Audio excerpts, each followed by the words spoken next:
Hello everyone, करते हैं question number 1। इससे पहले आपको ये बताना चाहूँगा कि ये मॉर्फोलॉजी ऑफ फ्लावरिंग प्लांट की क्वेश्चन एंड आंसर सीरीज चल रही है, जिसका ये पार्ट 4 है। अगर आपने इससे पहले वाली वीडियो नहीं देखी है तो आपसे निवेदन रहेगा कि पिछली वीडियो को भी देखें, जहाँ पर प्लांट मॉर्फोलॉजी के बेसिक और इम्पोर्टेंट क्वेश्चंस का डिस्कशन किया गया है। मैं ये नहीं कह रहा कि इन्हीं वीडियो से नीट एग्ज़ाम में क्वेश्चंस पूछे जाएंगे, लेकिन महेश जी की बायोलॉजी की हर एक वीडियो से आप नीट एग्ज़ाम की तैयारी आसानी से कर पाएंगे। तो चलो बिना देरी के शुरू करते हैं। पहला क्वेश्चन, सामने क्वेश्चन में लिखा हुआ है फॉलोइंग प्लेसेंटेशन फाउंड इन। यह है डायग्राम बेस्ड क्वेश्चन। ये जो प्लेसेंटेशन है यह है पैराइटल प्लेसेंटेशन, क्योंकि यहाँ पर ओव्यूल कहाँ पर है? ओवरी वॉल पर। ठीक है, कहाँ पर? पेरिफेरल। तो ये मिलेगा आपको मस्टर्ड और आर्जीमोन में, क्रूसीफेरी फैमिली में मिलेगा। तो आंसर हो जाएगा 1। करते हैं अगला क्वेश्चन। लिखा हुआ है given diagram represent the vexillary aestivation. Vexillary aestivation को रिप्रेजेंट कर रहा है, which is found in pea bean gram. मतलब लेग्यूमिनेसी फैमिली में वैक्सिलरी एस्टिवेशन पाया जाता है।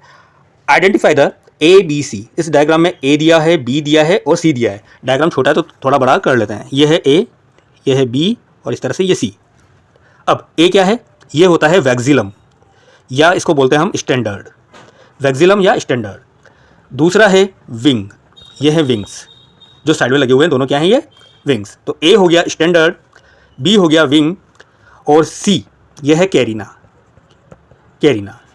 तो अब हमें ऑप्शन में देखना है स्टैंडर्ड, कील, कैरिना। ये गलत हो गया, कैरिना ये तो पहले गलत हो गया। अब ये थर्ड वाला देखेंगे, स्टैंडर्ड ए, एली। अब देखो विंग का एक और नाम है एली, विंग का एक और नाम है एली।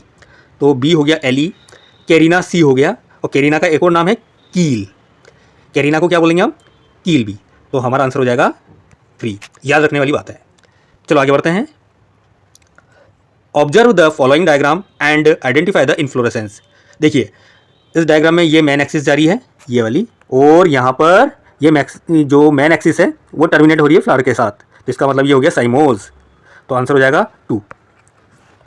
हमें पता है साइमोज में क्या होता है, जो फ्लावरिंग होती है वो बेसिपिटल ऑर्डर में होती है, ऊपर से नीचे, जबकि एक्रोपिटल में नीचे से ऊपर, जो कहाँ मिलेगी? रेसिमोज में।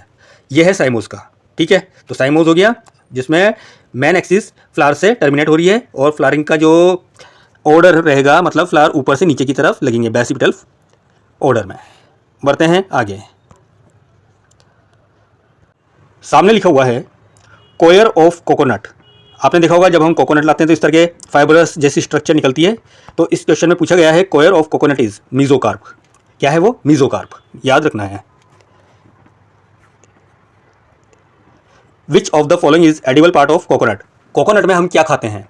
ये खाते हैं हम एंडोस्पर्म। ठीक है, जो व्हाइट कलर का जो हम खाते हैं वो क्या है? एंडोस्पर्म। और इसका जो वाटर रहता है, नारियल पानी, वो भी क्या है? Liquid endosperm.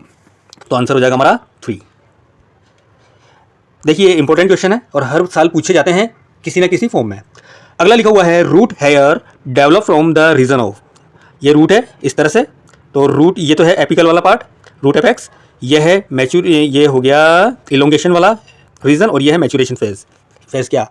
Maturation region. तो पूछा गया है रूट हेयर जो निकलते हैं वो कहाँ से निकलते हैं? वो निकलते हैं आपके मैच्योरेशन रीजन से। तो याद रखना है, आंसर हो जाएगा 4। Vegetative propagation in mint occurs bye.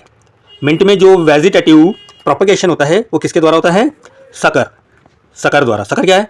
इसमें जो मेन स्टेम, ये सपोज करो कि सोइल है, जो मेन स्टेम मिलेगा वो कहाँ पर मिलेगा? सोइल के अंदर, और इसकी जो बेसल पार्ट है जहाँ पर नोड होगा वहाँ से ब्रांच निकलेगी और वो ब्रांच फिर सोइल से बाहर आएगी। ब्रांच जो आएगी वो सोइल के बाहर आएगी, मेन स्टेम सोइल के अंदर होगा। ठीक है, तो vegetative propagation in mint occurs by sucker. Answer हो जाएगा 1। बढ़ते हैं आगे।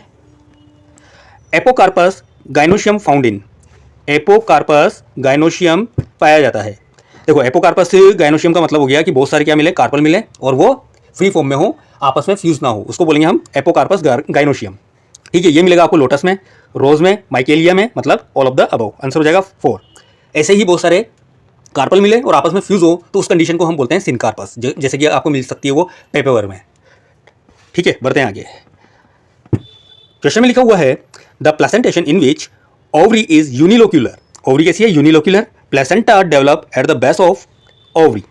प्लेसेंटा कहाँ से डेवलप होगा? Base of the ovary. And single ovule is attached as at the base of ovary is called.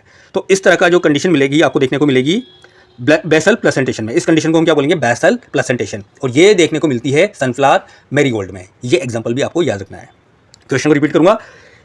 Ovary कैसी होगी? यूनिलोक्यूलर। प्लेसेंटा डेवलप कहाँ से होगा? बेस ऑफ द ओवरी से। ये बेस ऑफ द ओवरी है।